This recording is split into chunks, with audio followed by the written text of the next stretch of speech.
ગુજરાત રાજ્યના મુખ્ય દંડક અને અમરેલીના ધારાસભ્ય કૌશિકભાઈ વેકરિયાએ શું કર્યો છે ખુલાસો? અમરેલીમાં સરકારી પાઠ્યપુસ્તક વેચાણમાં માલિકી ગુજરાત રાજ્યના નાયબ મુખ્ય દંડક અને અમરેલીના ધારાસભ્ય કૌશિકભાઈ વેકરિયાના નામનો ખોટો ઉલ્લેખ કરતા અમરેલીના ધારાસભ્ય કૌશિક વેકરિયાએ સ્ટેશનરીના માલિકને ખખડાવ્યા અને અધિકારીઓને પણ આની સામે કડક કાર્યવાહી કરવા જણાવ્યું હતું. જો આ ખાસ અહેવાલમાં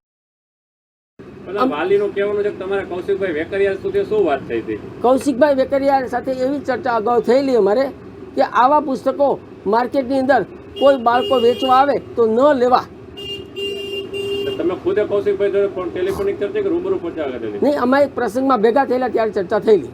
કૌશિકભાઈ શું કીધેલું? આ વસ્તુ ક્યાંય થવી ન જોઈએ, આ વસ્તુ ક્યાંય થવી ન જોઈએ. આ પુસ્તક મારી પાસે એપ્રિલ મે મહિનામાં જે બાળક લેવા માટે આવ્યું હતું એ વખતે મારી પાસે પડેલા છે.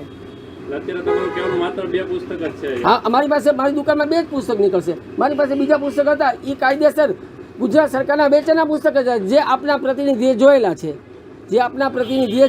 છે, મારી આખી દુકાનમાંથી 2 જ પુસ્તક નીકળ્યા. હેલો રાજુભાઈ, આ તમારે જે કંઈક પાઠ્ય પુસ્તક તમે કંઈક વેચતા તમે મારા નામનો ઉલ્લેખ કર્યો શું છે? પણ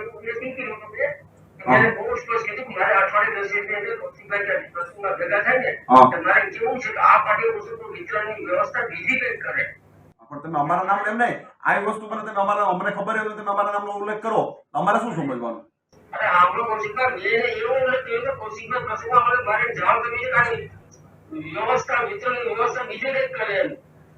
પણ એમને મીડિયામાં અત્યારે એવો મેસેજ આવશે કે કૌશિકભાઈ જોડે બેંકના બુક સ્ટોર વાળા કોઈ વાત કરી, મારી જોડે તમે કેટલી વાત કરી? 6 મહિના વર્ષથી તમે મારી જોડે ક્યારે વાત કરી છે? તો તમે એક મીડિયા બાઇટ આપો, તમે મારી જોડે વાત કરી, ખોટા અમારા નામનો શું કામ ખરાબ મેસેજ આપો છો? તમે મીડિયા વાળાને બોલાવો ને પ્રેસ કરો ને અમારા નામનો ઉલ્લેખ કરીને આપો, અમારા નામનો તમે ક્યારે જોડે વાત કરી છે? આવવાની જરૂર નથી, તમે મીડિયાને બોલે ને એક બાઇટ આપો. બરોબર, અમારા નામનો ઉલ્લેખ અમને અમારી જોડે તમારે વાત થઈ ને અમારા નામનો મેસેજ ખરાબ આપે.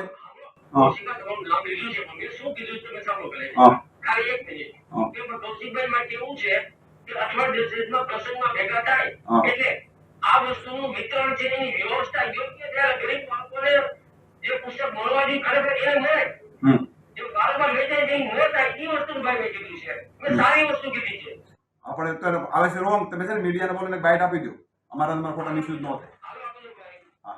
પ્રફુલભાઈ અને કુબેરભાઈ જોડે આ વિષયની મને જાણ થતા મેં બંને મંત્રી સાહેબ જોડે વાત પણ કરી લીધી છે કે આ વિષય ઉપર જે પણ રીતે કોઈ પણ ખોટી રીતે વેચાણ કરતા હોય, કારણ કે સરકાર નાના લોકો ભણી શકે, ફ્રીમાં એમને પુસ્તક મળી શકે, સરકાર જ્યારે વ્યવસ્થા કરતી હોય અને ખોટી રીતે આવા લોકો જે રીતે સેલ કરતા હોય એમની સામે કડકમાં કડક કાર્યવાહી કરવી પણ જોઈએ. અને જેથી કરીને મેં રાજ્યના શિક્ષણ મંત્રી જોડે પણ વાત કરી છે, કુબેરભાઈ પણ જોડે વાત કરી છે અને આ લોકો સામે કડક કાર્યવાહી કરવામાં આવે એવું મેં અધિકારીઓને સૂચના પણ આપી છે.